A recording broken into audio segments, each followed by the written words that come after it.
Bismillah ar-Rahman ar-Rahim. Alhamdulillah wa salatu wa salamu ala Rasulillah wa ba'd. So, Prophet Musa is a baby, floated down the river. He ended up living in the palace, and Fir'aun picked the exact child that he was afraid would actually cause his downfall. So now, the queen, the wife of Fir'aun, she actually kept this baby Musa, in the palace. And everybody loved him, everybody played with him, because Queen Asya is the queen. And of course, everyone wants to make the queen happy by showing good treatment and showing love to her adopted son. So later on, Musa was then given to a woman who could feed him breast milk. And every time Musa tried to feed like the lady tried to give him some milk, Musa started crying and he refused to drink. So it's Fir'aun, it's the Pharaoh. He has a palace, he has so many people under his authority. So he said, no problem, just call another lady. So they called another lady and she tried and he refused. And they brought another lady and she tried and he refused. And so baby Musa is rejecting every single person that they're bringing. And if they don't bring somebody who can give him some milk soon and he doesn't eat, his child's going to die. And if the child dies, the queen is going to be very sad because she's so happy that she found this baby, and this baby, she claimed the baby as her own. So Musa's sister, if you remember, she was secretly following the little basket or the box down the river to see where it ends up. And she saw that this box, that Musa ended up at the palace. So what did she do? She went to the outside of the palace. And you can imagine there's lots of people just hanging out outside the palace. People want to sell something, some services. It's a giant place. Lots of people trying to find out, what's going on, listening to the talk. So she met some women outside, and they were talking about what's going on in the palace. They said, hey, we got some news, because news spreads fast. We got some news. That poor little baby, he's so cute, but he rejects every single woman who tries to feed him. So he's going to die soon if something doesn't happen. So Musa's sister, she said, well, you know what? I know there's a woman in Egypt who's going to be able to feed this baby. Like, this is a child this is a woman who is well known. No child ever rejects her. I guarantee you it's worth trying, and I'm sure this is going to be the solution. So they took the news, somebody took the news from outside the palace into the palace and said, hey, there's somebody outside saying that there's this lady, there's this woman in Egypt. If we try her, the baby's not gonna refuse. So the queen and Fir'aun, they're like, it can't hurt to try one other person. I mean, they have unlimited money almost. So they said, we'll try anybody. Bring her in here and let's see if she can walk the talk, as they say. So the woman came to the palace, and this is obviously secretly, this is Musa's real mother. And so when Musa's mother arrived, she picked up Musa. Musa immediately clung to her, and he started drinking milk. And again, partly, this is from Allah, but this was part of Allah's plan. That, remember, before she put baby Musa into the river, what did she do? She fed him once first. So he's already attached to his mom, even from a physical perspective. So the queen was super happy. And the queen pays Musa's mother money for feeding her own baby, her own child. And then the queen is happy and says, hey, well, this baby seems to like you a lot. So it was maybe a little suspicious, but they didn't really say anything. And they said, this is fantastic. You know what? Why don't you take this baby home with you for a while, feed it, bring it back. And then you're going to keep coming and you're going to visit the palace and you're going to help take care of this little baby, which is actually her baby. And so they're happy. And the mother just pretended like, I don't know this child. I don't know who this is. So immediately, Musa was put into the river, ends up in the house or the palace of Fir'aun. And Allah promised Musa's mother that he's going to bring the baby back to her. How long would it take? If you remember in the story of Prophet Yusuf, Prophet Yaqub was also promised that Yusuf is going to come back to Yaqub. How many years did it take? decades. It took a very long time. It took more than 10 years. Musa's mother was promised that Musa is going to come back to her. How long did it take? Like a day. So sometimes when Allah promises you something, it could take a long time. And sometimes when Allah promises you something, it could come back immediately. So Musa, baby Musa, came back to her and she was extremely happy. And so she kept on feeding him and helping to take care of him without anyone knowing that this is his real mother for about 2 years. You know, when infants, they feed off of milk for about that long, and then milk is no longer needed for a baby, like natural milk. And so Musa ends up staying in the palace, being raised by the queen, by Queen Asya. But of course, his real mother never forgot him and was never distanced from him. She got to keep visiting him and caring for him. So as she would grow up, she would have secret meetings. As Musa got to be 5 years old, Musa, super secret. I'm your real mom. You cannot tell anyone. You know, and then you can't give more information. Then maybe when he was 8, I have to tell you more about our family. You have a brother. You have a sister. Your sister followed you. This is what happened to you. When he became 10, she keeps on communicating with her son and explaining who he really is. To make, even though, so he's living one life in the palace as an adopted son of the queen and Fir'aun, at the same time, he knows his real family and he knows his real mother and he knows his origins, but he has to keep all of this a secret. So pretty challenging, but also he's living a nice, enjoyable life inside the palace. So Musa grew up like a prince inside the palace with luxury, but where did his family grow up? What situation was his family in? They're among the children of Israel. They're being oppressed by the Egyptians. They have to work really hard. They're treated like slaves. So his family was going through a lot of difficulties, and he knew that. And there was nothing he could do about it at the time because he was still growing up. And he became a teenager and he became a little bit older. So now after that, Musa grew up in the palace. And he found out who his mother was. And he learned that he was an Israelite. And he learned that he should never be praying to the idols. And he learned that he should never be praying to Fir'aun or any of the other gods that the Egyptians pray to. And so he could see while living in the palace, knowing deep down inside his own background, he saw how the Egyptians treated the children of Israel like animals. And he said, this is not fair, and this is sad, and this is my own people being oppressed. So Musa grew up to be a strong young man. He was tough.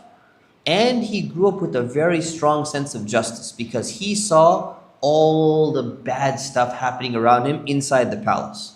And so Musa had this part of his personality that was shaped. He was always trying to help anyone who was wronged because that's just, it was naturally in him. And because of his circumstances and what he knew about his family, whenever he sees something wrong, he just has to intervene and try to fix it. So that was his personality. So one day, he was walking in the city, and he must have been a young man by this time. So he's walking in the city, and he sees 2 men, they're getting into a fight. And one of them was an Egyptian. One of them was an Israelite, from the children of Israel. And Musa knew that the Israelite is the one who usually is going to end up being in a disadvantaged position because Israelites were treated bad by the Egyptians. So the Israelite was actually getting beaten up by the Egyptian guy. And then he saw Musa. And somehow he just called out for help. He said, hey, help me. You know, can you help me out? This guy's beating me up. And basically the guy played the victim. So I'm the victim. Look, I'm the Israelite. This Egyptian guy is beating me up. Please help me. So Musa doesn't know any of these people. But he knows that, look, the Israelites are being treated unfairly in Egypt. So what did he do? He tried to go and help break up the fight, at least. And so when he tried to break up the fight, the Egyptian man, he goes and starts attacking Musa. And so what does Musa do? Musa tries to defend himself. And sometimes when you try to defend yourself, you didn't start a fight, but someone else starts fighting you because you tried to break up the fight. And what do? You try to defend yourself. So he tried to defend himself. And while defending himself, because the guy's attacking him now, so he ended up punching the man. And somehow by punching the man fell down and he died from one punch. How did he die from one punch? Either because Musa punched him in a way, because Musa is a very strong guy, he punched him in a way that caused maybe his neck to snap or something, or maybe he punched him and when the man fell down on the floor, maybe his head hit like a rock at exactly the spot where it would kill him. And this happens. It happens in mixed martial arts, it happens in boxing. It's very, very rare that someone will die from a knockout punch. But it happens. It happens. And so this happened to Musa, because normally a punch is not going to kill anybody. It doesn't matter how strong you are. A punch should not kill the average person. But this is a very rare scenario that something like this could happen, and it happened. So Musa regretted what he had done, because the man died, even though he was not trying to kill him. When you punch someone, your fist is not considered assault with a deadly weapon. If you have a knife and you stab someone, that's likely to kill the person.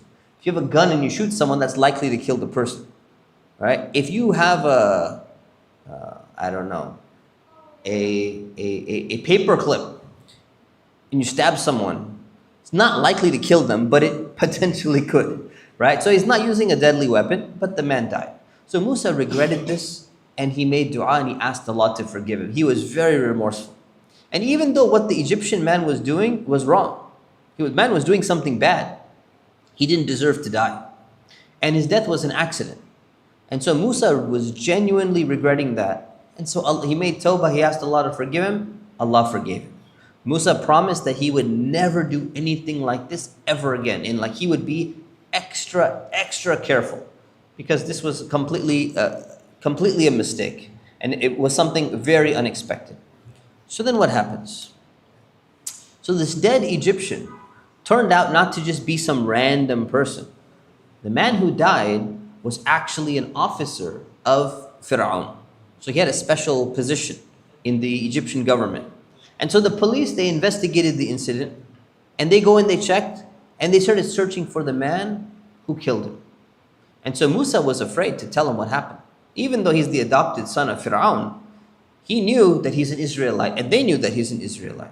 And at the end of the day, even though they have love for him and he was raised up in the palace, that racism and that hatred against Israelites could come out, and it could overshadow whatever love and care they might have had for him when he was growing up as a child and as a baby. So Musa was very afraid to tell them what happened. And since nobody else was around and nobody saw it, the two people kept it a secret. Who? Musa and the Israelite man that he was trying to help, the one who got into a fight. So after a while, not long afterwards, that same Israelite, Musa saw him fighting another Egyptian man. And so he asked Musa, and this time now he knows who Musa is. And he's like, hey, come, help me. It's like, this is the best guy to ask. This guy's so strong, he's going to help me. He can knock this guy out too. And this time Musa, instead of getting mad at the Egyptian guy, he got mad at the Israelite guy.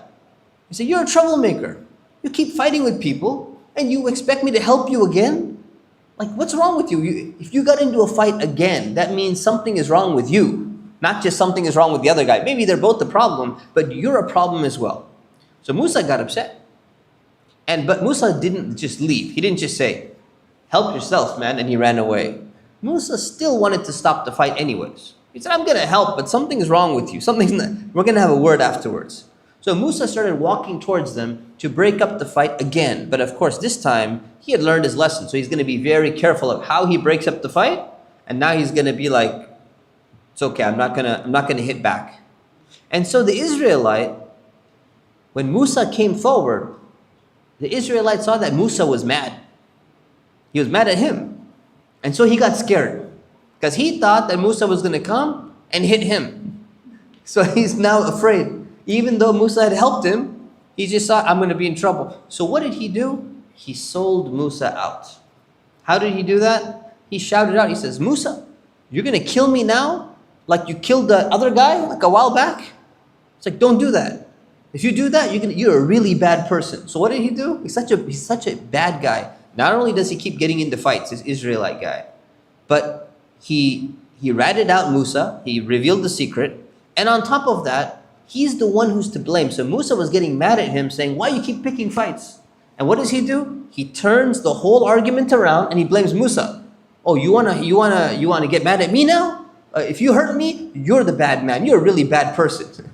This guy has really bad character, and this guy's a troublemaker. So, and he's trying to protect himself. All he cares, he's a very selfish man. All he cares about is himself. But here's the problem. The Israelite just revealed the secret about Musa. He betrayed Musa, and he just went and told the other Egyptian man who's listening that this is the person who killed the Egyptian guy the other day. So the other guy, he ran away, and he went straight to the police. And he said, I know who the murderer is that you were searching for. It's actually Musa. And people obviously knew who Musa was because he's the adopted son of Fir'aun. He's the one who caused this murder. So the police went, they told their boss, Fir'aun. And when Fir'aun found out, he was furious. He didn't say, oh, it's my son, it's okay, we'll protect him. At the end of the day, it doesn't matter if he grew up as an adopted son, he's still an Israelite and they're Egyptians. And the racism was deep rooted in them. So he said, that boy that we raised in the palace, he did that? He was really mad. So he held an emergency meeting, called his entire police department, security services and everything. He said, what are we going to do? What should we do in this situation? So they all decided, no, Musa is guilty. He killed one of our officers. Even if it was an accident, even though Musa didn't start the fight, doesn't matter. Israelite versus Egyptian, Egyptians are always right. Israelites are always going to be wrong. So what is his punishment? Death penalty. We're going to bring him in and he's dead. We're going to kill him. So one of the police officers, obviously one of the high-ranking ones, they knew Musa. They come and visit the palace. They see who he is. They see he's a really nice person. So one of the police officers that was in that meeting, he really liked Musa a lot. And he was a good person. So he went and he found Musa somehow. Maybe he communicated with his family or something. He found Musa and he told them secretly what the council had decided. And he said, listen, Musa, I like you. You have to leave Egypt immediately to save yourself. They're going to find you and they're going to kill you. There will be no mercy for you at all. You won't even get a trial. So my suggestion is you need to get out of Egypt immediately. So Musa took his advice. The guy was sincere. He knew the guy. And so Musa ran away before the police could catch him.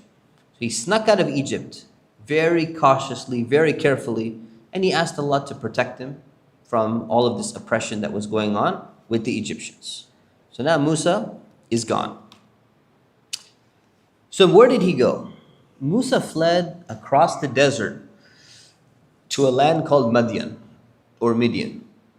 And we've seen this, same land where Prophet Shu'aib was, where we just covered that.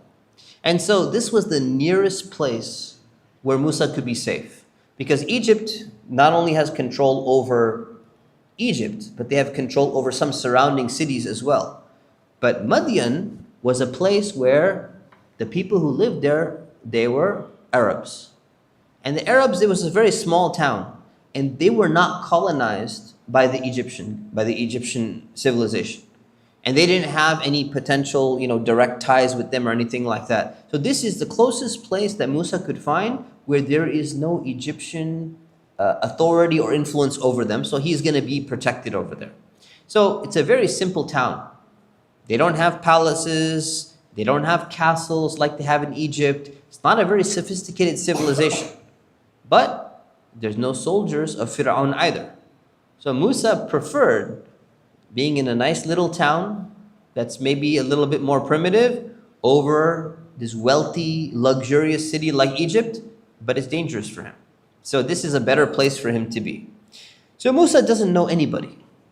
He is basically homeless. He knows nobody. He has no money with him. He ran away from Egypt immediately. He didn't have time to get any money or supplies or anything like that. He had very little with him. Maybe he grabbed a backpack or something, not even. And so when Musa arrived at Madian, he reached a well. And there was a well there. And so he saw a bunch of people. They were pulling water out of the well and they were feeding their animals. Their animals need to drink as well. So he saw all these men and they were crowding around the well and they're pulling all this water and they're going really fast and everything. It's a very rowdy, imagine a rowdy scene. Not a single file, nice organized line. It's kind of chaotic over there. And so he saw two women, and they were young women, and they're sitting there with their animals and they're waiting. And every time there would be an opening, somebody else would cut in front of them and go in front. And then he's just watching, he's looking at this. Somebody else is finished. They've been standing here for such a long time, maybe for hours. The next person just cuts in line and goes in. And so Musa was getting bothered by this. These women are not getting a chance. So he walked up to the women and he said, "What's wrong with you two? Like, why don't you go forward and get some water just like everyone else? Why are you standing back here?" And so the two women, they responded and they said, "We can't. Because these men, they're really strong. They're not giving us a turn. And our father, he's an old man and he can't help us. So we just have to wait here until everybody finishes and everyone's going to keep cutting in front of us in line. And there's nothing we can do about it. We can't like protect ourselves, or we can't like push ourselves in there. It's just not appropriate and we're going to get shoved and we're not that strong like these other men. And our father can't help us either because he's an old man."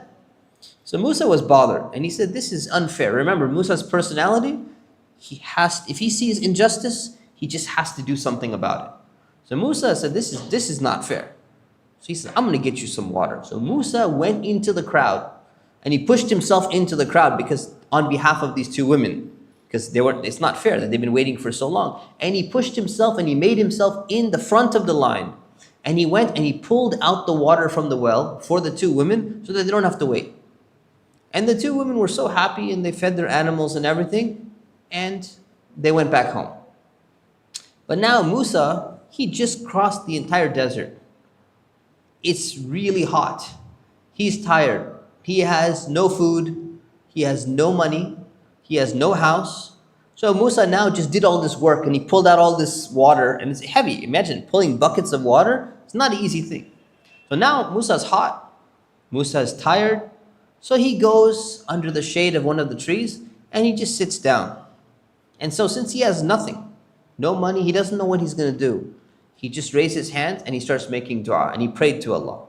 He said, "My Lord, I am in need of anything you can give me right now." Just sometimes you make a dua, you're like, "Oh Allah, I want this. Oh Allah, I want that. Oh Allah, give me this too." This Musa is like a desperate dua. Allah, I'll take anything. Just give me something because I have nothing right now.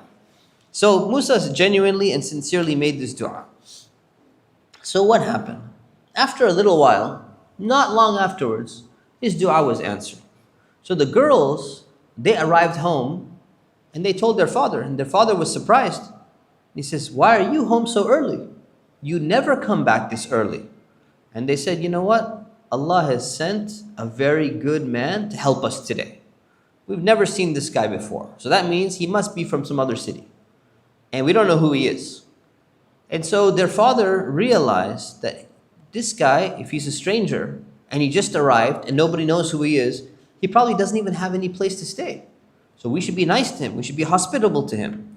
So he sent one of his daughters to go back to the man and said, "You should invite him over to spend the night with us. At least he'll have a place to stay." That's basic hospitality. Somebody comes from out of town. There were no hotels back then. And even if there were, Musa has no money. So he needs a place to stay. This is hospitality. This is being nice to guests. So one of the girls, she walked back and she went and she spoke to Musa. And the Qur'an mentions that when she went to him, she walked shyly to him and she approached him in a shy manner. And what that means is because in that society, and even in society sometimes, when you're going and approaching, if a woman is going to go and approach a man, or even if a man is going to approach a woman, imagine what she's asking. She's saying, "We would like for you to spend the night at our house." That could be seen as inappropriate. Something is not right with that, might be viewed wrongly. So the way in which she did it, Allah described that her approach was done with like haya, or with a type of shyness that made that request much more appropriate, even though the father is actually asking. So she goes to him and she says, "My father wants to invite you to our house. He wants to repay you for helping us." Now Musa, of course, he didn't help them because he wanted something in return. Musa helped them because it's the right thing to do. He didn't want any favors, he didn't want any money. But you know what? Musa realized that, you know what, this is the help that he was asking Allah for. So instead of saying, no, no, no, I'm okay, and being like, shy or something, he goes, yeah, sure, I'll come. Thank you. So he goes and he agrees to go. So Musa comes and arrives at this old man's house. And the old man says, tell me who you are. Who are you? What happened? And Musa felt that he could trust this man. So he went and told him the whole story, everything that happened. I grew up in the palace. I'm from the children of Israel. Egyptians are oppressing us. And then I hit this man and it was an accident. And he told him everything. And the man was listening and he trusted Musa and he believed him. He could see the genuineness in him. And he also knew that he helped his daughters. He didn't ask for anything in return. So the man said, listen, you don't need to be afraid anymore. You are safe from all those people here in Madian. You can stay here in the city of Madian and you don't need to worry about anything. So Musa stayed with this old man as a guest for a little while. He got food, he got shelter. And then one day, one of the daughters came to him and said, dear father, you should hire him to work for us. This guy is going to be a great worker. Why? Because he's strong and he's honest. There's two qualities that we know about him. He's going to be the perfect person. So how does she know he's strong? Because she saw when he was pulling out the water, he was pulling out the water faster than any of the other guys. So he was exhausted and tired. This is not like guys that just woke up in the morning in their village and then went. He's already exhausted from the journey, and then he's still pulling out all of this heavy water super fast. So he goes, we know that he's strong. He's going to be a good worker. And the other men couldn't do it that fast. And she knows that he's honest because he helped them and he didn't ask for anything in return. So he's an honest, genuine, sincere person, somebody you can trust. He seems like a very good guy. So the old man, he thought very carefully. And then he said to himself, he said, not only is he going to make a good worker, he's talking to himself, right? Not only is he going to make a good worker, but he also might make a good husband for my daughter to get married to. Because the man's getting old and he wants to make sure that his daughters are going to be taken care of as well, so they're going to need a husband. So he goes to Musa and he asks him very nicely. He said, I have a proposal for you. I want you to marry my daughter, one of my daughters, if you agree to work for me for 8 years. Because he knows that Musa is not going back to Egypt anytime soon. So he says, you're going to work for me for 8 years, obviously not like a slave. We're going to pay you and everything, but you're going to live with me. And you get to marry my daughter as well, and you're going to be living with us in the home, and we're going to pay you, and you have food, and we're family. He said, if you decide to work for 10 years, that's actually better. But don't worry. I'm not going to make you work too hard. I'm going to be a fair person. You'll see, inshallah, if Allah wills, you will see that I'm not an unreasonable, unjust person. I'm not going to make you work so hard that you get tired, and I'm not going to oppress you or anything like that. So the father was probably afraid that, if Musa marries his daughter and there's no conditions, they're just going to leave quickly. Maybe after 6 months, he's like, okay, I changed my mind. I'm going to go move somewhere else. And now he lost his daughter and he lost his son-in-law and there's no one to help him. So he wanted to make a little bit longer commitment. And so he loses his daughter and he'd lose his best worker. So Musa agreed. He said, this seems like a good deal. Everything seems fine. But Musa is also very clever. He's not only strong and not only honest, but he's smart. So Musa said, you're giving me an offer 8 years or 10 years. But I'm not going to decide right now. I will decide later if I choose 8 or if I choose 10. I'm not going to make the decision right now because he doesn't know. The man saying that he's on it. The man saying, I'm not going to work you too hard. But you don't know how things are going to go. People can say something and he seems like a nice guy. So I don't want to make that commitment yet. I get to decide which number I want later on. And they made an agreement and they got married and Musa stayed in Madian for a while. And we'll stop at that because we're going to be calling the adhan very soon. Are there any questions? Questions? Fixing your hijab? Okay. See, the brothers can't get away with that. Fixing your kufi? Alright. Yes.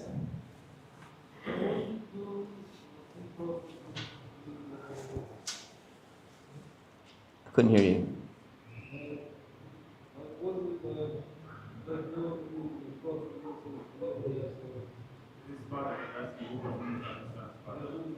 Who is Musa's father? We don't know exactly who his father was. Other questions? Yes.